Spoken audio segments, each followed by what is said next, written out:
From Korea to Germany. From Alaska to Puerto Rico. All over the world, the United States Army is on the alert to defend our country, you, the American people, against aggression. This is the big picture. An official television report to the nation from the United States Army. Now, to show you part of the big picture, here is Sergeant Stuart Queen. How do you do? The fighting in Korea has pointed up the importance of firepower and mobility for our Army. The men of our armored force can boast of both qualities of modern warfare. Here is our armored force in action, in training camps at home, overseas in Europe, and in Korea. The prolonged, bitter fighting in Korea has again demonstrated the versatility of armor.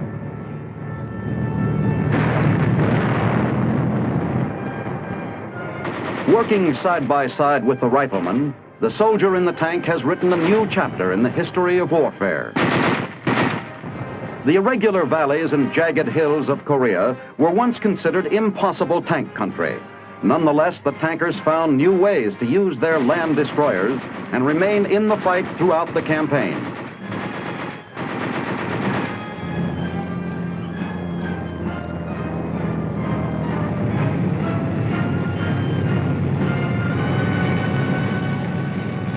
After overcoming many of nature's obstacles, tanks fulfilled a variety of missions.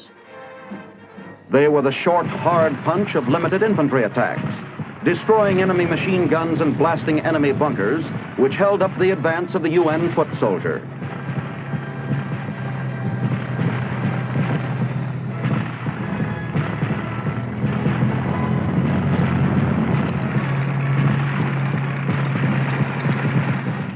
United States armor engaged the enemy shortly after the original communist surprise attack. In the early, desperate days of the Korean fighting, light Chafees used in the Japanese occupation were thrown into battle by elements of the 24th Division.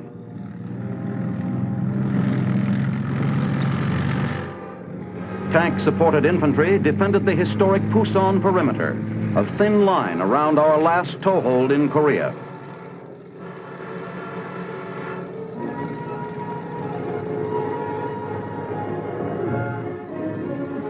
When the UN surprise landing behind the enemy lines at Incheon relieved the pressure in the south, an armored task force of the 1st Cavalry Division broke through the Naktong River line for a rapid drive north. Coordinated with this sweep of armor was the drive of the 7th Infantry Division southward from Incheon. When these two forces met, they trapped 50,000 North Korean troops, defeating the communist plans for a quick victory. Immediately, the 8th Army seized the initiative and sped north to demoralize and destroy the retreating North Koreans. UN forces crossed the 38th parallel, and this time, their advance included the prize of North Korea, Pyongyang, its capital.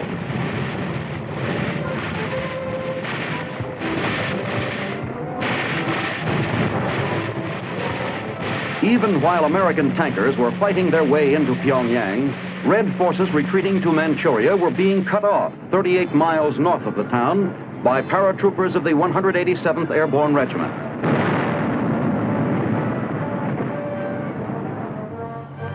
Another trap had been set, this time between paratroopers and men of the armored force.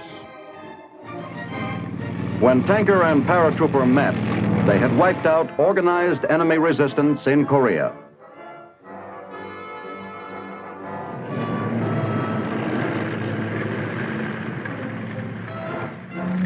The Korean fighting was renewed with the entry of massive Red Chinese forces. In the many months of seesaw fighting which followed, 8th Army tanks backed up the infantry all along the battlefront.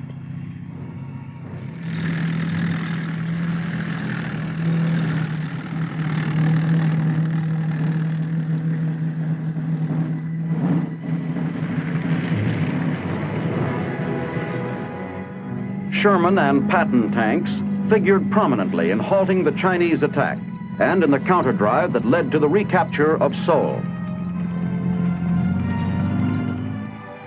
A tank infantry team was the first to recross the 38th parallel.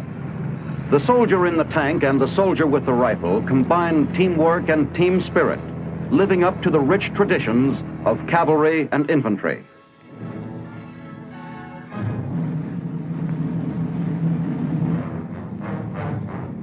Here's a demonstration of how tanks and infantry fight. The rifleman clears the way for the tanks, while the tanks use their machine guns to destroy enemy automatic fire. Despite the rugged Korean terrain, the tank has performed an endless variety of services. It has climbed up steep hills, cooperated with the Air Force in joint attacks, and provided accurate covering fire for infantry units engaged in probing enemy positions on high ground.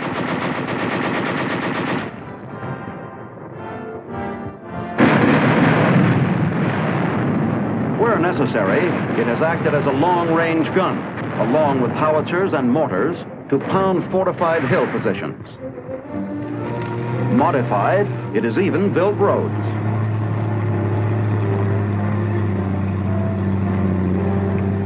American armor has fought against overwhelming enemy strength. The results were measured in enemy casualties and prisoners of war. The tank has unique characteristics, placing it apart from any other modern weapon. Let's take a closer look at these characteristics which make it so formidable in the field. First superiority of the tank is its prodigious firepower.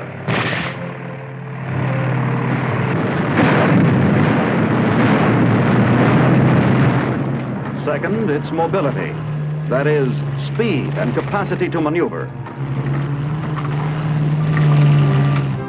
Third, its armored protection. Since the days of medieval knights, man has attempted to place a protective barrier between himself and enemy weapons. Today, modern armor keeps pace with the increasing effectiveness of projectiles. The major factor in tank planning is the ratio between tank firepower and tank size, which affects the tank's mobility. Planners know that a tank's maneuverability and speed may be as protective to the tank as its firepower. Finally, the tank brings into combat a psychological factor. Its shock action.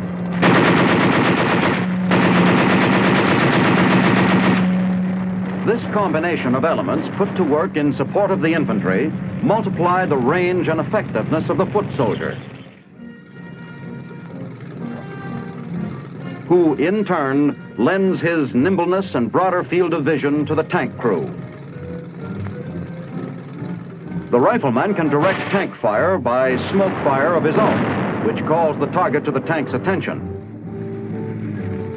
or by hand signals,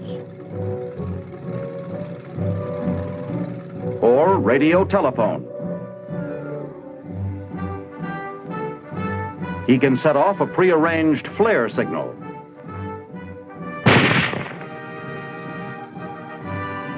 Let's see how the small infantry tank team goes into action. First, there's a briefing by the task force commander. Next, there's a maintenance check of all equipment. The small unit leaders of infantry and tanks who will team together receive their specific orders. This is followed by a reconnaissance of the terrain, always carried out personally by the leaders. At each hour, the tanks move out of their assembly areas.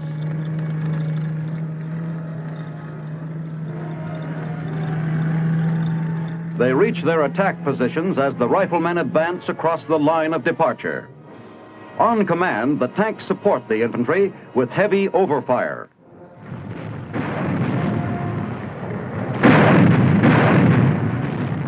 As the attack continues, riflemen and tanks advance together. Coordinated fire keeps the enemy pinned down.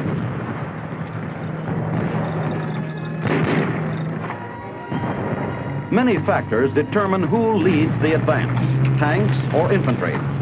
Here, in a wooded area where the vision of a tank commander may be limited, riflemen take the lead and serve as the eyes of the steel giants. Reaching open country, the tanks, immune to small arms fire, take over the lead to seek and destroy enemy machine guns whose fire is deadly to the riflemen.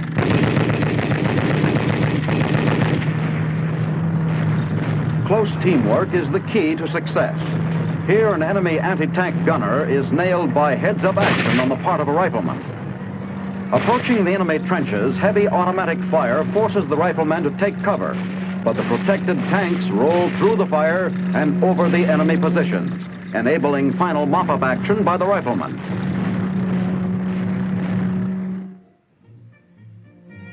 Behind the complex operation of America's armored forces stand years of intensive training. This usually begins at Fort Knox, Kentucky, designated as the home of armor when the armored force was created as a separate military arm in 1940.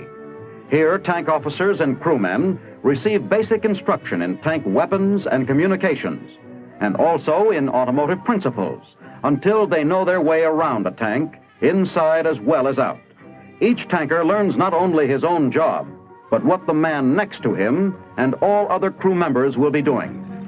Drivers get a thorough apprenticeship over a tank course studded with obstacles. The tank is expected to perform efficiently on muddy mountain trails or snow-covered highways.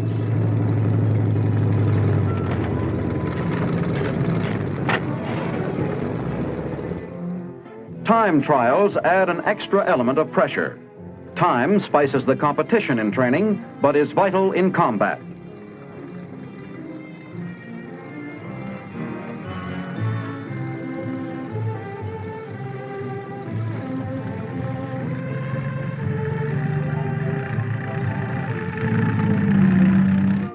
Gunners acquire the essentials of ammunition knowledge and firing techniques.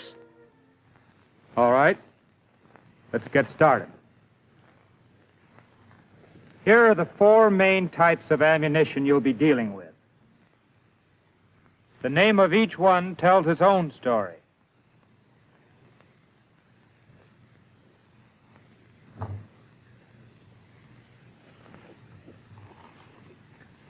This is shot, a high-velocity projectile that drills its way through heavily armored targets.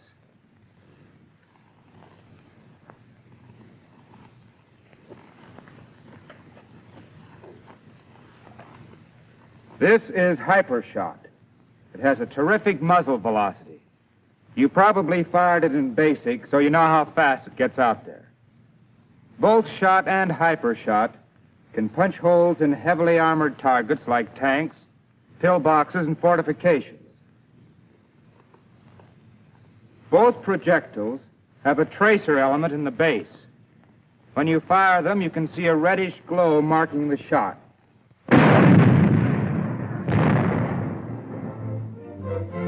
After this session on the big guns, they get a chance to test their machine gun prowess on ground targets. The machine gun is the tank's payoff weapon at close range.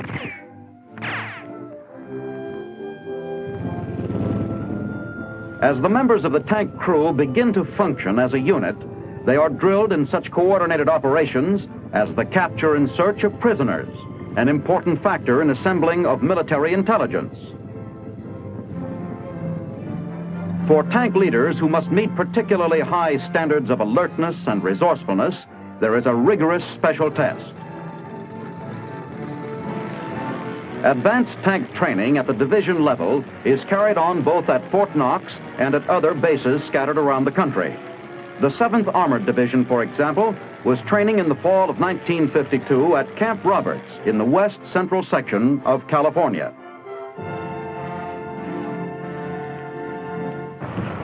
A mock attack on a village provides valuable experience in combat tactics. The tank has a specific and limited assignment. Such exercises bring the tanker into close contact with his rifle-carrying sidekick, here shown, being rescued in a simulated combat zone. This kind of painstaking drill worked out under friendly conditions may mean the difference between life and death on some future battlefield.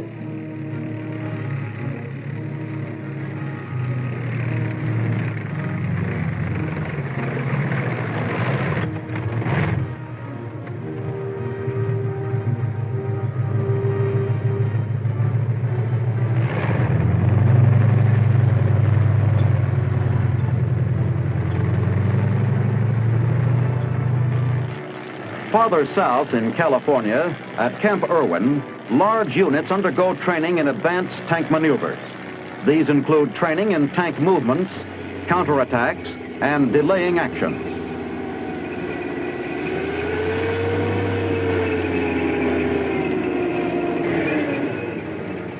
The tank is particularly well equipped to cover orderly withdrawals. After concentrating heavy firepower from behind the safety of its armor, it is able to rapidly leave the area.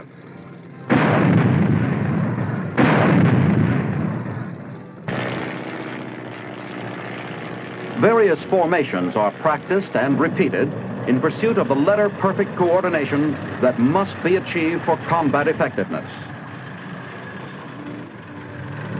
An exercise in mobile defense involves liaison with reconnaissance aircraft.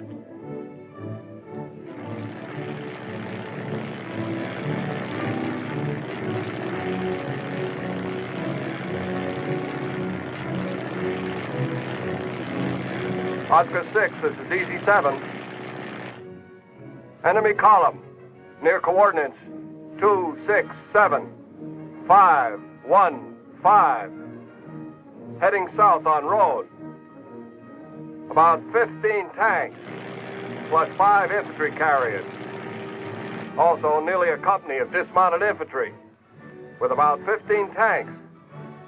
At coordinates 266-512. Advancing through the wooded area west of the road. I'll call for artillery fire. Over.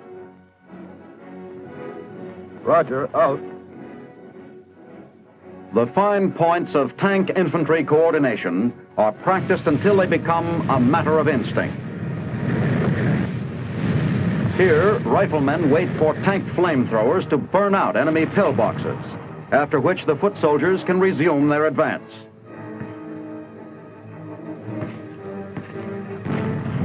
In larger operations, tanks may coordinate with air napalm attacks to reduce enemy opposition.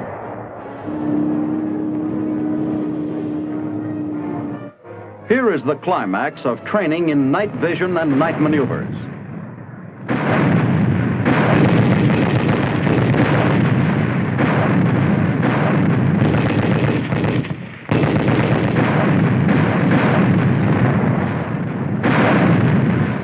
This is as close to the real thing as human ingenuity can make it without risking American lives. The armored units are now ready for their missions in the world's tension zones. For today, American armor stands guard for democracy not only in the Far East, but along the European borders of the Iron Curtain. In Western Germany, once again on the job, is the hard-hitting 2nd Armored Division. Here seen during World War II in the brilliant dash that carried it across France and through the Siegfried Line. After the war, the 2nd Armored became a training division at Fort Knox, and then in 1949 was transferred to Camp Hood in Texas for final brushing up before returning overseas. Texans enthusiastically greet the proud wearers of the Hell on Wheels insignia. Passing in review is a big package of American mechanized strength, the full armored division.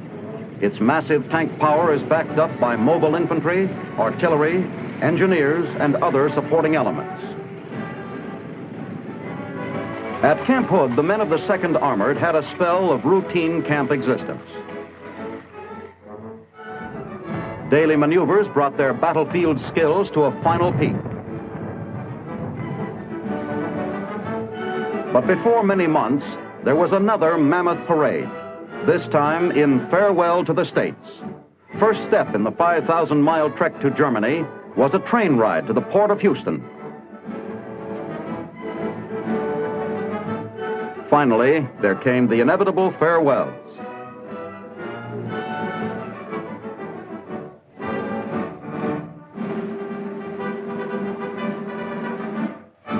Up the gangplank marched the men of the 2nd, back to the jittery continent from which they had helped to sweep the Nazis 6 years before.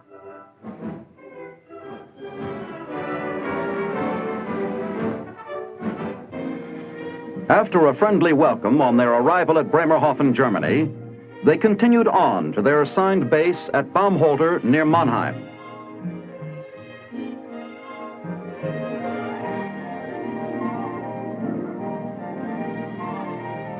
It takes a lot of moving to transfer the full power of an armored division.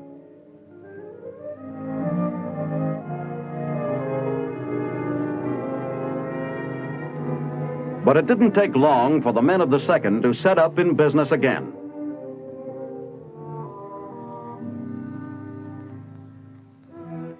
Soon they were honored by the arrival of a distinguished visitor.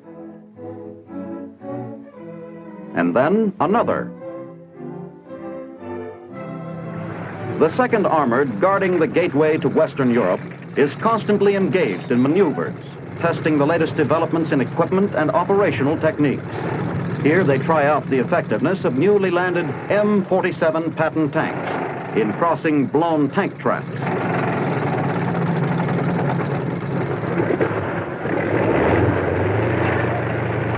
The big tanks take something over 6 minutes to cross TNT-made craters of the so-called deliberate type. For the smaller, hasty craters, they need only 2 minutes.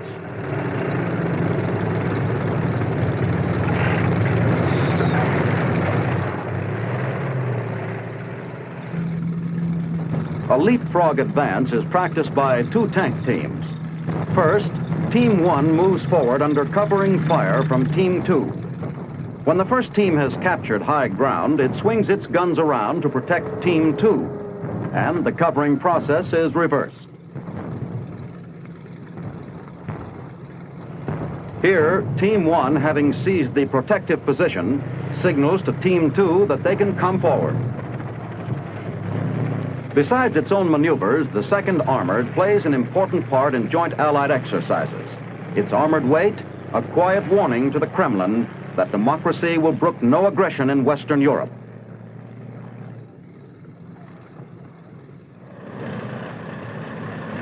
The tanks of the armored force are supplemented by self-propelled big guns and other vehicles built on similar principles of design.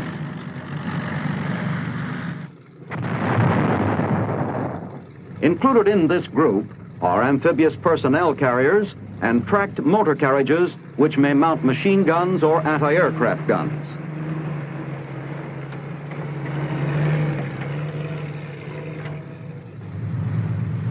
A well-known World War II vehicle was the amphibious Weasel, now being replaced by the more powerful Otter, which can maintain a land speed of 30 miles an hour and carry twice the cargo.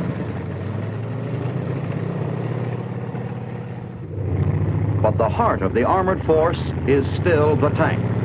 Under present Army structure, besides the mechanized armored divisions, there are tank components assigned to all infantry forces.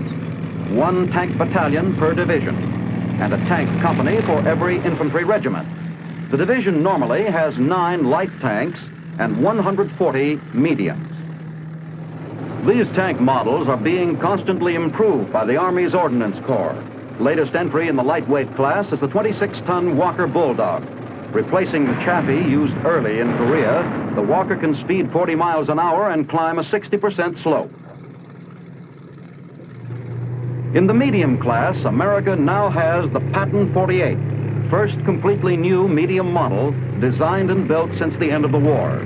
This Ordnance and Chrysler-designed vehicle, with its 810 horsepower engine, combines the best features of the Sherman, Pershing, and Patton 46. Like the earlier post-war medium tanks, the M48 has a 90-millimeter gun, but it is superior to its predecessors in virtually every other respect. Its high-velocity big gun has a quick-change gun tube. Another innovation is an extra 50-caliber machine gun for the use of the tank commander, which can be aimed, fired, and reloaded from inside the tank. The sloping armor and low silhouette present a difficult target to the enemy. The elliptical shape of the hull and turret is designed to deflect shells.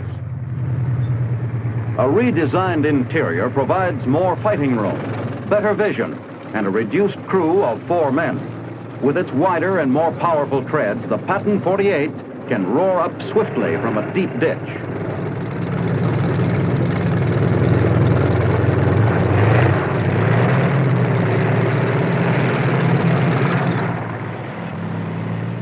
waterproofing enables it to take a 4-foot water hazard and come out fighting.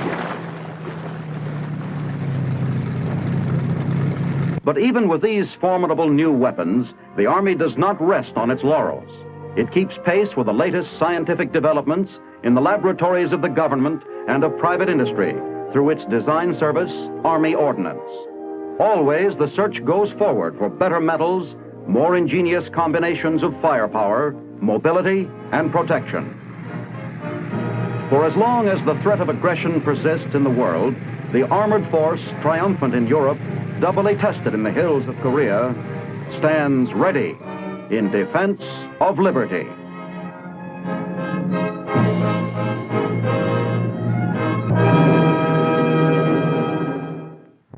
Improvements in both tank development and tank warfare are going on continually. Our Army and American industry is making certain that the armored force will continue to possess the up-to-date, mobile firepower that has proven so successful in World War II and in Korea. Now, this is Sergeant Stuart Queen inviting you to be with us next week for another story in the big picture. The Big Picture is a weekly television report to the nation on the activities of the Army at home and overseas. Produced by the Signal Corps Pictorial Center. Presented by the U.S. Army in cooperation with this station. You can be an important part of the big picture. You can proudly serve with the best equipped, the best trained, the best fighting team in the world today, the United States Army.